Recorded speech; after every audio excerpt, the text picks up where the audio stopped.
Muito obrigada, Sra. Presidente. Começo por cumprimentá-la a si, cumprimentar também as senhoras e os senhores deputados e também deixar uma saudação aos mais de 9.000 peticionários, mães, pais, homens, mulheres, que trazem uma justa preocupação para com o grupo mais vulnerável e que, de facto, mais impactos teve e terá ao longo da sua vida devido ao período que enfrentámos durante a Covid-19 e às opções políticas tomadas, e falo das crianças e dos jovens.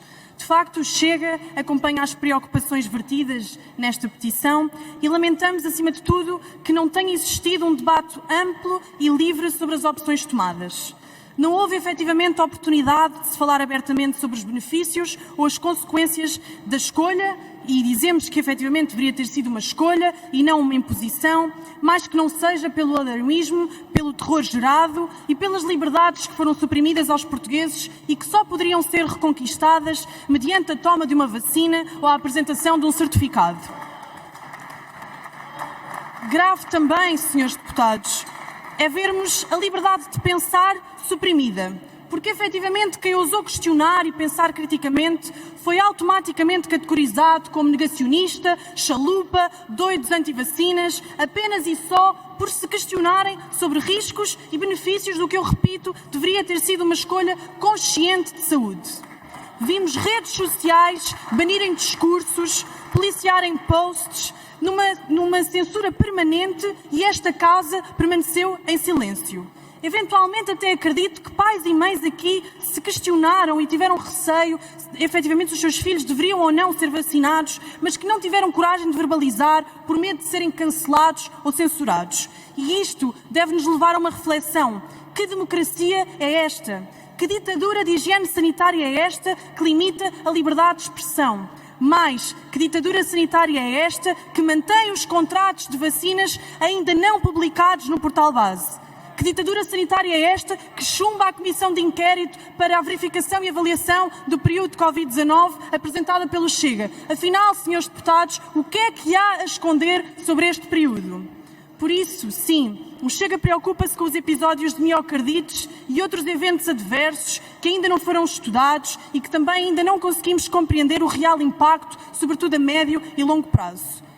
Mas no que concerne e no rol de consequências nefastas estão também os danos sociais e psicológicos que deixaram marcas para esta geração de jovens e crianças que viveram confinamentos forçados, que foram privados do contacto físico, que tiveram sujeitos a aulas à distância, que viram as suas aprendizagens e as suas experiências de vida dificilmente recuperáveis.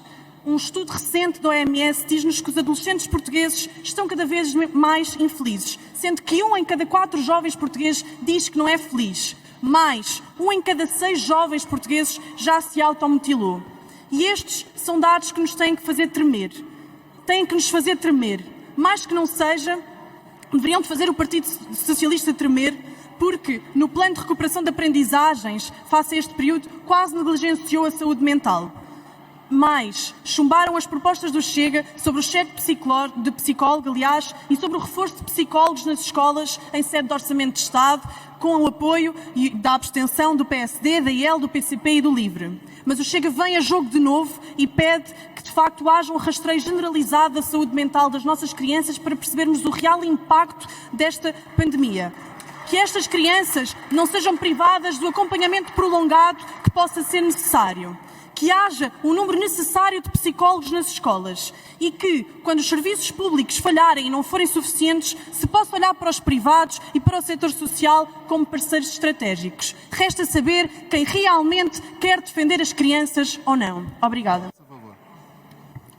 Muito obrigada, Sra. Presidente. Senhores deputados, eu não sei se todos se deram ao trabalho de ler a petição, mas talvez se o tivessem feito perceberiam que traz um conjunto de verdades que não podem ser negadas. Portanto, faltam dados de segurança das vacinas e noção dos seus efeitos nocivos a médio e longo prazo.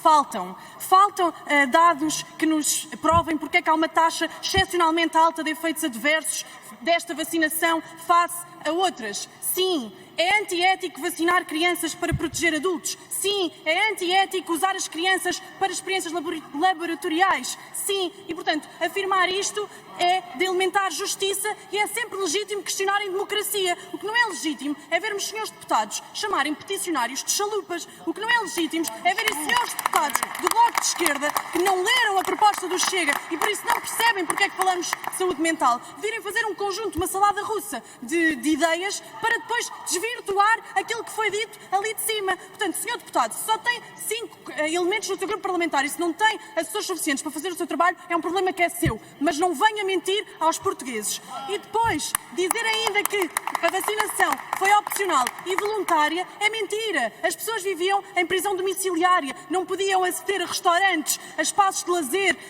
a ATEs, a grupos desportivos, se não estivessem vacinadas ou certificado digital. E por isso é legítimo questionar se efetivamente as escolhas foram feitas com liberdade. Concluo dizendo que, mais do que nunca, é fundamental salvaguardarmos e defendermos o direito das crianças, porque em Portugal uma criança num útero pode morrer. Em Portugal uma criança pode ser exposta ao experimentalismo social nas escolas com engenharias perversas e ideologias que são atentados à identidade das crianças. E em Portugal, pelos vistos, as crianças podem estar sujeitas ao experimentalismo laboratorial. As crianças não são ratos de laboratórios, disse.